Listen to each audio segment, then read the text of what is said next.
ಇವತ್ತು for a change ಸ್ವಲ್ಪ different ಆಗಿರಲಿ ಅಂದ್ಬಿಟ್ಟು ಔಟ್ಸೈಡ್ ಕುಕಿಂಗ್ ಮಾಡೋಣ ಅಂದ್ಕೊಂಡಿದ್ದೀನಿ.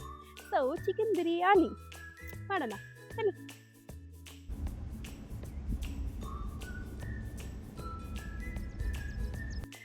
ಔಟ್ಡೋರಲ್ಲಿ ಮಾಡ್ತಾ ಇದ್ದೀನಿ ಅಂತ ಗ್ಯಾಸಲ್ಲೆಲ್ಲ ಮಾಡ್ತಾ ಇಲ್ಲ, ಸೌದೆಯಲ್ಲಿ ಮಾಡ್ತಾ ಇರೋದು.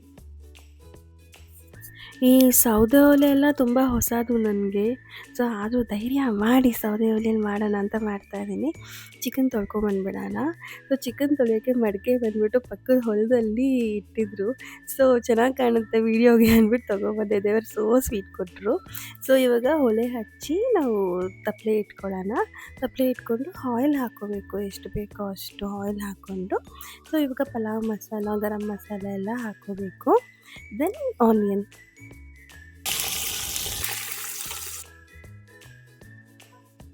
ಈರುಳ್ಳಿ ಬಂದು ಚೆನ್ನಾಗಿ ಫ್ರೈ ಮಾಡಬೇಕು. ಯಾವ ರೀತಿ ಅಂದರೆ ಅದು ಗೋಲ್ಡನ್ ಬ್ರೌನ್ ಬರೋವರೆಗೂ ಚೆನ್ನಾಗಿ ಫ್ರೈ ಮಾಡಬೇಕು.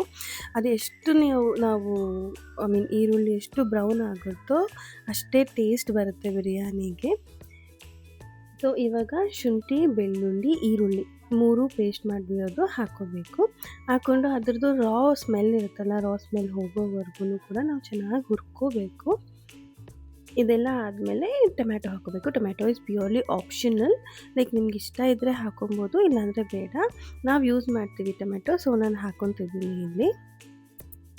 ಸೊ ಇಲ್ಲೆಲ್ಲ ನೀಟಾಗಿ ಎಣ್ಣೆ ಬಿಡ್ತಿದೆ ನೋಡಿ. ಆ ಎಣ್ಣೆ ಬಿಟ್ಟಾದಮೇಲೆ ನಾವು ಕೊತ್ತಂಬರಿ ಸೊಪ್ಪು, ಪುದೀನ, ಹಸಿಮೆಣಸಿನ್ಕಾಯಿ ಪೇಸ್ಟ್ ಹಾಕ್ಕೋಬೇಕು. ಇಲ್ಲಿ ಕೂಡ ಸೇಮ್ ಲೈಕ್ ಅದರದ್ದೆಲ್ಲ ರಾ ಸ್ಮೆಲ್ ಹೋಗೋವರೆಗೂ ಹುರ್ಕೊಬೇಕು. ಪಕ್ಕದ ಹೊಲದಲ್ಲಿ ಇದ್ದಿದ್ದು ಅಂಕಲ್ಲೆಲ್ಲ ಬಂದು ನೋಡ್ತಾ ಇದ್ರು, ಏನು ಮಾಡ್ತಿದ್ದೀರಾ ಅಂತ ಎಲ್ಲ. ಸೊ ಖುಷಿ ಆಯಿತು, ಲೈಕ್ ಎಲ್ಲರೂ ಆಲ್ ದಿ ಬೆಸ್ಟ್, ಚೆನ್ನಾಗಿ ಬರಲಿ ಅಂತೆಲ್ಲ ಹೇಳ್ಬಿಟ್ಟವ್ರು. ಏನಾದರೂ ಸಪೋರ್ಟ್ ಬೇಕಾ ಹೇಳಿ ಅಂತಲೂ ಹೇಳ್ಬಿಟ್ಟೋದ್ರು. ಖುಷಿ ಆಯಿತು. ಸೊ ಇವಾಗ ಚಿಕನ್ ಹಾಕ್ಕೊಂಡು ಮೊಸರು ಹಾಕ್ಕೊತಾ ಇದ್ವಿ. ಈ ತಾತ ನೋಡಿ ಸೌದೆಯಲ್ಲಿ ಉರಿ ಹೆಂಗೆ ಕಮ್ಮಿ ಮಾಡಬೇಕು, ಹೆಂಗೆ ಜಾಸ್ತಿ ಮಾಡಬೇಕು, ಯಾವ ಡೈರೆಕ್ಷನಲ್ಲಿ ಇಟ್ಟರೆ ಉರಿ ಜಾಸ್ತಿ ಬರುತ್ತೆ ಅಂತೆಲ್ಲ ಹೇಳ್ಕೊಡ್ತಾಯಿದ್ರು. ಆ್ಯಂಡ್ ಈಗ ಉಪ್ಪು ಹಾಕ್ಕೊಂಡು ಲಿಡ್ ಕ್ಲೋಸ್ ಮಾಡಿಬಿಟ್ಟು ಅದು ನೀರೆಲ್ಲ ಚೆನ್ನಾಗಿ ಕುದಿ ಬರಬೇಕು, ಅಲ್ಲಿವರೆಗೂ ವೆಯ್ಟ್ ಮಾಡಬೇಕು.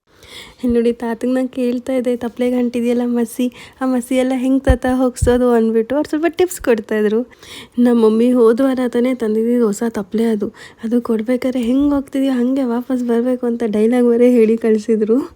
ಸೊ ಇವಾಗ ಇಲ್ಲಿ ನೀರೆಲ್ಲ ಚೆನ್ನಾಗಿ ಕುದಿ ಬರ್ತಿದೆ. ಇವಾಗ ತೊಳೆದು ನೆನೆಸಿಟ್ಟಿರೋ ಅಕ್ಕಿ ಹಾಕೋಣ. ಒಂದು ಸಲ ತಿರುಗಿಸ್ಬಿಟ್ಟು ಹೆಂಗೆ ಗೊತ್ತಾ, ಇವಾಗ 75% 80% ಅಕ್ಕಿ ಬೆಂದಿರಬೇಕು. ಸೊ ಆ ಟೈಮಲ್ಲಿ ನಾವು ದಮ್ ಹಾಕಿಬಿಡ್ಬೇಕು. ಲೈಕ್ ದಮ್ ಹಾಕಲಿಕ್ಕೆ ನಮ್ಮ ಹತ್ರ ಲೈಕ್ ಇಜ್ಲೆಲ್ಲ ಜಾಸ್ತಿ ಇರಲಿಲ್ಲ. ಸೊ ಅಲ್ಲೇ ಒಂದು ತಟ್ಟೆ ಮುಚ್ಚಿ ಅದ್ರ ಮೇಲೆ ನಾನು ತೊಗೊಂಡೋಗಿದ್ದಿದ್ದು ಬಕೆಟ್ ಒಳಗಡೆ ನೀರು ತುಂಬಿಸ್ಬಿಟ್ಟು ಇಟ್ಟಿದ್ದೆ. ಸೊ ಇವಾಗ ಬಿರಿಯಾನಿ ರೆಡಿ ಆಗಿದೆ. ಸೊ ನೋಡೋಣ ಹೆಂಗೆ ಬಂದಿದೆ ಅಂತ. ಸೀರಿಯಸ್ಲಿ ಓಪನ್ ಮಾಡಿದಾಗ ಸ್ಮೆಲ್ ಆ್ಯಂಡ್ ಅರೋಮಾ ಎಷ್ಟು ಚೆನ್ನಾಗಿ ಬರ್ತಿತ್ತು ಗೊತ್ತಾ. ನಾನು ಇದೇ ಬಿರಿಯಾನಿನ ಮನೇಲಿ ಕೂಡ ಮಾಡಿದ್ದೀನಿ, ತುಂಬ ಸಲ ಮಾಡಿದ್ದೀನಿ. ಲೈಕ್ ಏನು ಯೂಸ್ ಮಾಡಿದಿಲ್ಲ, ಲೈಕ್ ಏನು ಪೌಡರ್ ಯೂಸ್ ಮಾಡಿದಿಲ್ಲ, ಜಸ್ಟ್ ಮಸಾಲಾಸ್ ಯೂಸ್ ಮಾಡಿಕೊಂಡು. ಬಟ್ ಈ ರೀತಿ ಸ್ಮೆಲ್ಲು, ಈ ರೀತಿ ಫ್ಲೇವರ್, ಈ ರೀತಿ ಏನಂತಾರೆ ಅರೋಮಾ ನಾನು ಯಾವತ್ತೂ ನೋಡಿರಲಿಲ್ಲ. ಅದೇ ಸೌದೆ ಒಲೆಯಲ್ಲಿ ಡಿಫ್ರೆಂಟ್ ಅನ್ನೋದು. ಸೊ ಇವಾಗ ಟೇಸ್ಟ್ ಮಾಡಿ ಹೇಗಿದೆ ನೋಡೋಣ. ಆ್ಯಕ್ಚುಲಿ ಇನ್ನೊಂದೇನು ಗೊತ್ತಾ, ತಟ್ಟೆ ತೊಗೊಂಡು ಹೋಗೋದು ಮರ್ತೋಗ್ಬಿಟ್ಟಿದ್ದೆ, ಎಲ್ಲ ತೊಗೊಂಡು ಹೋಗ್ಬಿಟ್ಟು. ಸೊ ಅದೊಂದು ದೊಡ್ಡ ತಟ್ಟೆಲಿ ಹಾಕ್ಕೊಂಡಿದ್ದೀನಿ. ನಾನು ಅಷ್ಟು ತಿನ್ನಲ್ಲ ಆ್ಯಕ್ಚುಲಿ.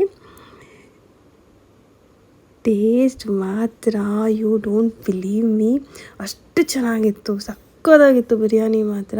ಸೊ ನಾನು ಮಾಡಿದ್ದೀನಿ ಅಂದ್ಬಿಟ್ಟು ಸುಮ್ಮನೆ ಹೊಗಳ್ಕೊತಾ ಇಲ್ಲ, ನಿಜವಾಗ್ಲೂ ತುಂಬ ಚೆನ್ನಾಗಿತ್ತು. ಮತ್ತು ಚಿಕನ್ನು ಅಷ್ಟೇ ಚೆನ್ನಾಗಿ ಬೆಂದಿತ್ತು ಕೂಡ. ನಾವು ಜಾಸ್ತಿ ಹಿಂಗೆ ಬರುತ್ತೋ ಏನೋ, ಸೌದೆಯಲ್ಲಿ ಮಾಡ್ತಿದ್ದೀನಿ, ಫಸ್ಟ್ ಟೈಮ್ ಮಾಡ್ತಿದ್ದೀನಿ, ಗೊತ್ತಾಗಲ್ಲ ಅಂದ್ಕೊಂಡೆ. ಬಟ್ ನಿಜವಾಗ್ಲೂ ತುಂಬ ಚೆನ್ನಾಗಿ ಬಂತು. ಮತ್ತು ಅಕ್ಕಪಕ್ಕ ಇದ್ದವರು ಕೂಡ ತುಂಬ ಹೆಲ್ಪ್ ಮಾಡಿದ್ರು ನನಗೆ. So I am really very happy. Thank you so much for watching my video Mary's Kitchen. Like ಮಾಡಿ, ಫಾಲೋ ಮಾಡಿ, ಸಬ್ಸ್ಕ್ರೈಬ್ ಮಾಡಿ.